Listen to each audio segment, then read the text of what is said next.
All right, we're looking good.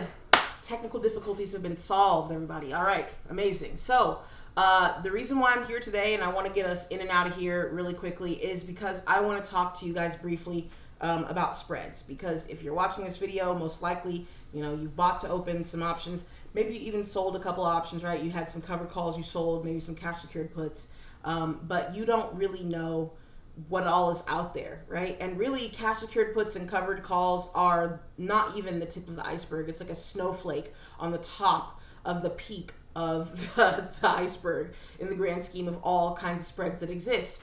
And so if you are wondering,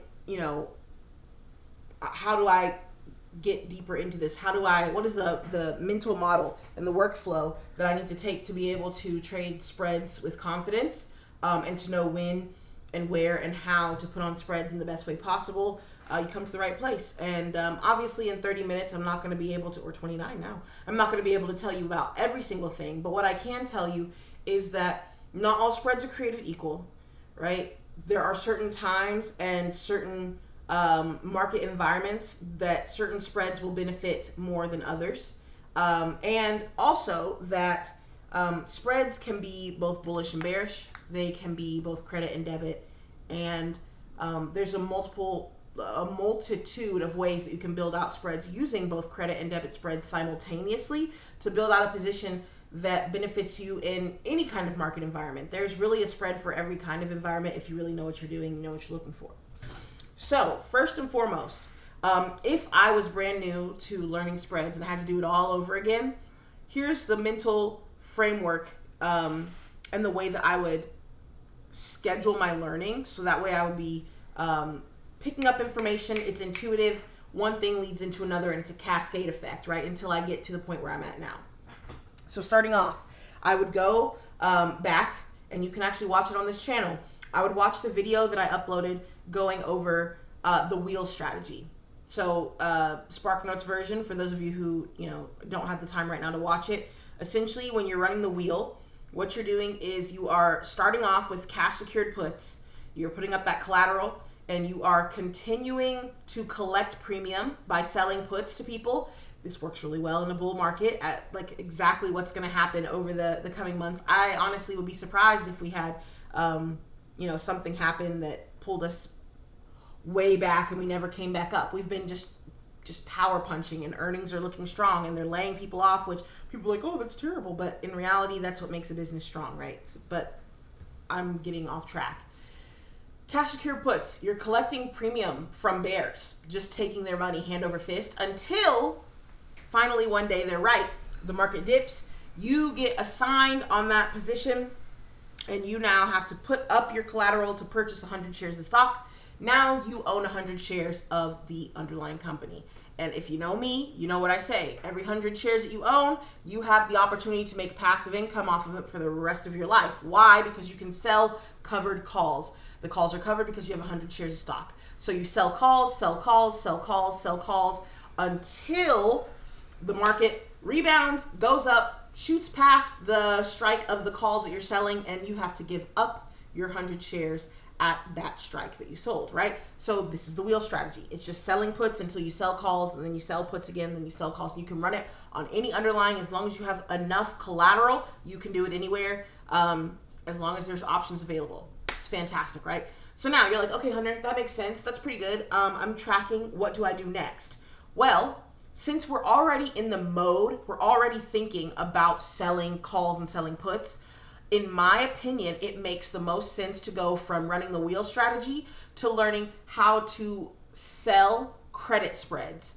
The only difference between a credit spread and a cash secured put or a covered call is literally that instead of you having to actually own 100 shares of the underlying, you can just sell an option contract and then purchase another option contract, right? That is with a cheaper strike, I should say, because it's going to be flipped both ways, and it's a long story. I think I might have actually made a video on it. Check through here and leave me a comment. If I haven't, I'll make a video explaining how it all works. But essentially what you need to know is it's a credit because the strike that you sold to open is actually deeper in the money than the strike that you purchased, you bought to open. So what happens is the strike that you sold becomes, you're financing your strike that you're buying to open, right? So let's say you collected $300. You're using $100 of that $300 to purchase an option that's further out of the money. And then, and mind you, I'm going here, but if it was calls, right, it would be up here.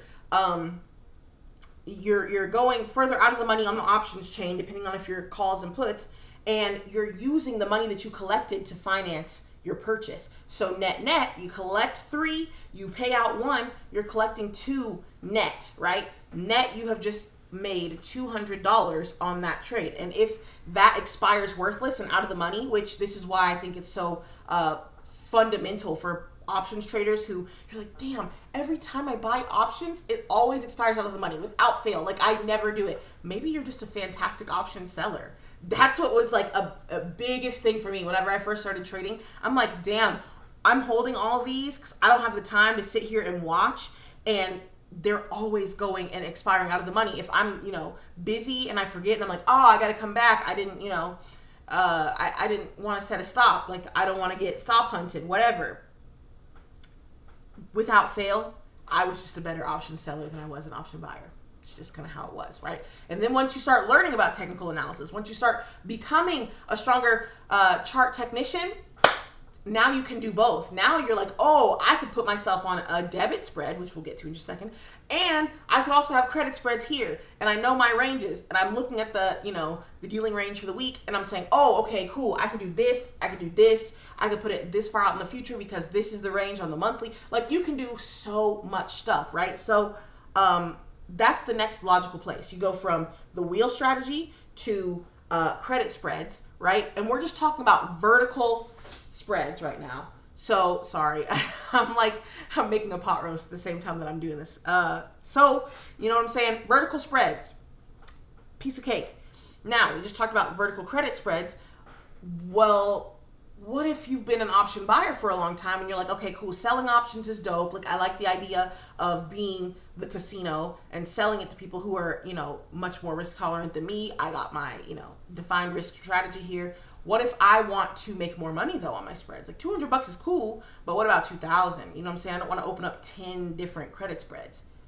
The next place you need to look to is vertical debit spreads, okay? Vertical debit spreads. Essentially, when you're looking at vertical debit spreads, you are saying, I want to be able to open up a long position in this underlying, right? Maybe options on Tesla or MicroStrategy or, I don't know, Chipotle had their splits. Their options probably aren't that insane anymore. Back in the day, Amazon was the big one, right? It was like $3,500 at one point. Those options were just astronomical. This allows small accounts to be able to benefit from the volatility of larger priced stocks, right? When you have really expensive option contracts, you can still play. You can play the game. And I won't get into the minutia about like the width of your spreads and the distance of your strikes and all that, but what you need to know is it behaves quite similarly to having an open long position, but here's where it gets really nice. Those of you who are interested in playing options through earnings, if you decided to go in with a naked call or a naked put, right, you just went in there, you bought to open, right, buying to open, just a call or just a put, you are going to experience IV crush. And that's something that a lot of accounts, when they first get started and they're like, oh, I'm going to play earnings because I know we're going to have a $100 move, so I'm going to open up like a little straddle. It's going to be good. There are times whenever you can, have straddles and strangles, and I talk about it from the perspective of option selling, which that's a super advanced, well, I shouldn't say super advanced. It's like back half of the intermediate when you're starting to like dip a toe into advanced options selling. But what I need you to know is if you're just a regular option buyer, when you open up a vertical debit spread, you're actually less susceptible to IV crush because you have a sold leg and you have a purchased leg. Another thing that makes vertical debit spreads super great. I follow on Twitter some really heavy hitters. Love you guys to infinity. If I'm following you on Twitter, by the way, it's because you're a no BS trader. I like what you stand for. I like how you trade. I might not trade in the same way that you do. Most of y'all, actually, I don't trade very similar to at all. But I have a heavy respect for anybody who can consistently pull 100, 200, 300% trades, and they're looking around in the market. And you know what I'm saying? It doesn't mean when I say consistent that they're pulling them like every single day or every single week, but that when you see the opportunity, you can execute on it. And like, you know, more than 10 times a year, if you're hitting 300% on a trade or 200%, that's really great. And for those of you who do that, there's actually ways that you're leaving money on the table. So the next thing that I would say is once you understand vertical debit spreads, take a moment to kind of pivot, and not even pivot, but just study the ins and outs of debit spreads, vertical debit spreads, and then learn about ghetto spreads, okay? We're 10 minutes in, great, 30%. Let's keep going. So, ghetto spreads. Essentially what's happening in this situation is you are legging into a debit spread. You say, Hunter, what the hell is legging in? Legs? Like leg? No, not legs like that. Legs, like each contract when you open up a spread is referred to as a leg, right? In, you know, more, I guess, institutional settings. I guess you could call it, but that's just the way it's referenced, okay? Legs. So the option that you sold to open, that's a leg. The option that you bought to open, that's another leg. Got two legs, right? If we were opening up something like a butterfly, which if we have time to touch upon it, I'll talk about them. But a butterfly is two different spreads at the same time. So that's four legs, right? A four-legged spread. Boom. What you're doing is you're legging into a debit spread, meaning you've got your option, right? Let's say that you got an option on Tesla, and Elon Musk is like, oh yeah, also, you know, 10 million more cars were purchased, and the Chinese love it. They want 150 more cars over the next 5 years. The stock goes wild. It jumps up 20% overnight, right? Your options go bananas. You're up 900% or 500%, right? This is when I personally do not recommend opening up a ghetto spread, like at the lowest, maybe 250%. Or if you are a small account and you're hitting the PDT rule. I heard through the grapevine, there was a rumor that the PDT rule is getting like reassessed, reevaluated, and it might not exist anymore. If so, and you're watching this and it's gone, let me tell you, you are one of God's chosen. Because, man, when I was broke, and I was in college, and I was trying to trade, and I would have this PDT rule hit, and of course, it would be right as I'm getting like my nicest trade of the week, right, or the month, hell, even of the year, without fail. And it had been like, oh, you already used your mulligan, right, so you can't reach out to the platform and say, hey, can you erase the PDT for me? Like, you know, you only get one of those anyway. So I'm like, man, what can I do? A ghetto spread is the perfect way to be able to circumvent the pattern day trading rule without, you know, screwing yourself up. So, Hannah, what do you mean? Essentially, whenever you're opening up a ghetto spread, you have an option that's up, let's say 300%, 500%, 800%, 1100%, whatever, right? And you are selling to open, hear me out, okay? So we've already got our leg that we bought to open, right? That's the first leg of the spread. You're selling to open a further out of the money strike. You say, Hunter, what? Why would I do that? What happens when you sell to open anything? When you sell to open any option, you get to collect the premium, right? So think for a second. Your options on the chain are up 500%, right? Let's say that you're sitting on your position. You have put in like $250. The option contract's now worth $1,000, right?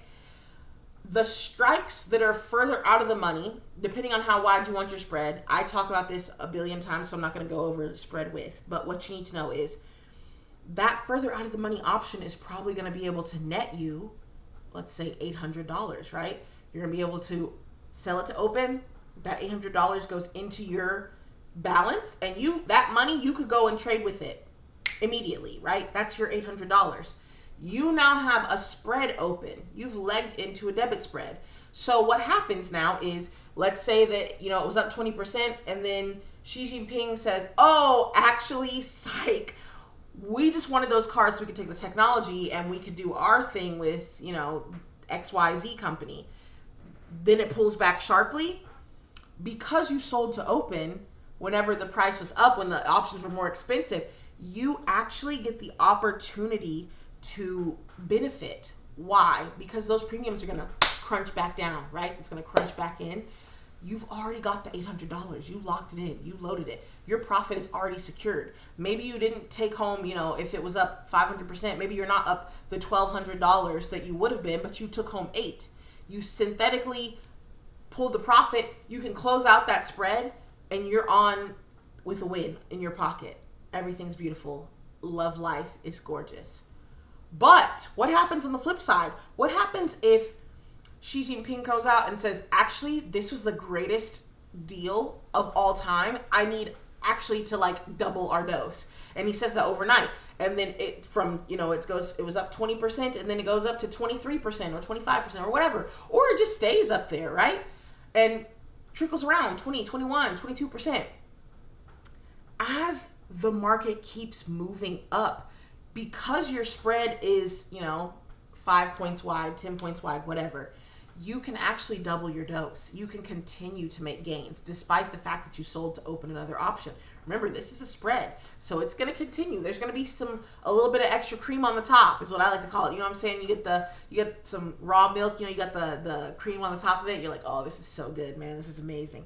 That's what you get to double your dose, right? So you wake up the next day and you're like, oh shit, I'm up another $400 on this position. Love it. Now you can close the whole thing out. You made your money from the initial trade plus a little bit extra. So instead of you just being up, $1,200, maybe you take home $1,600, maybe you take home $1,400, depends on the width of your spread. That's a whole another can of worms, right? So boom, you learned about the ghetto spread. That's a kind of vertical spread.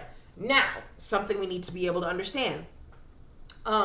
Spreads can be vertical, they can be horizontal, or they can be diagonal, okay? So the next place that I would think to look would be to look to horizontal spreads. And when I say horizontal spreads, what does this mean? So vertical, when I said, oh, we're opening up a vertical spread, the reason it's vertical is because we're on the exact same expiration date, right? So today is the 29th. So we're on the exact same expiration date. All of the options in our spread, both legs, are on the 29th of October, okay? Boom. So if it was January the 29th, it'd be January the 29th, right? But it's vertical. It's stacked along the options chain, and it looks like a little vertical sandwich right there. Boom. Horizontal means this, right? The exact same strike. So if you sold to open the 250 strike expiring on the 30th, then the 250 strike on the 3rd of the month, right? Let's say the 30th was a Friday. The 3rd of the month is going to be the exact same strike, but they're different expiration dates. So when you look at the options chain laid out right in front of you, it's going to be directly across from each other. Different dates, same strikes. And then, of course, diagonal, boom. Or I should say boom. How does that look for y'all? Yeah, it would look like this for you guys, hopefully. The camera's flipped, and Lord knows my spatial awareness is terrible. But for a diagonal spread, it means that your strikes are different and your expirations are different. Diagonal spreads are next down the line, but let's talk about horizontal real quick.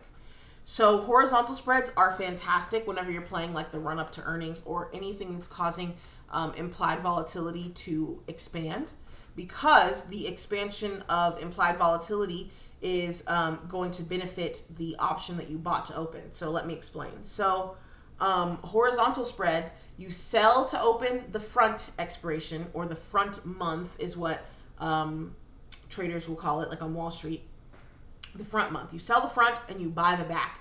So you're selling to open the sooner expiration and you're buying to open the further out expiration. Remember, same strike, different expiration dates. And what happens in this spread is, as implied volatility expands, the profitability of this spread increases. As implied volatility collapses, the profitability of the spread collapses as well. So this is why I say it's beneficial playing the run up, but never to swing through earnings. Like 90% of the time, you're going to get clapped, because the implied volatility crush is going to destroy that extrinsic value that you've got, and you're benefiting much more heavily from the extrinsic value than you are from the you're benefiting much more from the extrinsic values increase than you are from the decrease, despite having an option that you sold to open, because the option that you sold to open is rendering away faster than the option that you bought to open, because what? It's closer to expiration. If you don't understand what I'm talking about, you've got to understand the Greeks. There is no understanding trading spreads without understanding how the Greeks work. But I'm telling you, I'm absolutely cooking right now. And for those of you who do understand how spreads work, y'all know I'm giving away the sauce, like big time. So, yeah, horizontal spreads, great to trade in an expansionary volatility environment, horrible in a contractile volatility environment. What else should I note? It's dope because when you're in a horizontal spread, because you're selling to open that front month, remember, the signs on all the Greeks flip when you sell options. So you're actually not experiencing theta decay like even remotely as strongly as you would if you just had a long position. So that's really nice. You're not having to think about theta. You're entirely pretty much focused on delta and on vega, because it's really contingent on price action kind of staying within a range. So whenever price is kind of like consolidating and that volatility is kind of it's starting to build up because people are anticipating a big move, that's when you really want to open up one of those. So that's horizontal spreads. Where are we at? 21 minutes. Okay, I have to lock in here. I'm not going to be able to go into like the multi-legs deeply, but here's what you need to know about diagonal spreads, okay? This is like the thing that just, it hurts my soul, but not, I'm happy. I'm happy for all the people, but it also hurts my soul. What do I mean by this? So, you want to open up a diagonal spread whenever you're looking at leaps. If you're a leaps trader and you love leaps, and leaps are like the only thing that you're, ever focused on, I'm telling you right now, if you are consistently hitting bangers on leaps, you're leaving money on the table. You're like, what are you talking about? What do you mean? Well, I'm not going to go into like the intricate details of it, but essentially once your leaps get in the money, right? Especially once they're getting kind of deep in the money, like we're talking like 60 delta and greater, you have the ability to essentially it's a synthetic options position or shares position, right? What do I mean by this? Well, we know that delta is the same thing as saying like this contract is moving as if it was X amount of shares, right? So if your delta is 0.1, right, you're super far out of the money. It's as if, you're only going to feel the benefits of as if you had 10 shares of the underlying stock, right? But what if your delta is 0.6 or 0.75, right? You're feeling significant gains, right? You're making $60 or $75, depending on which one of those deltas you've got.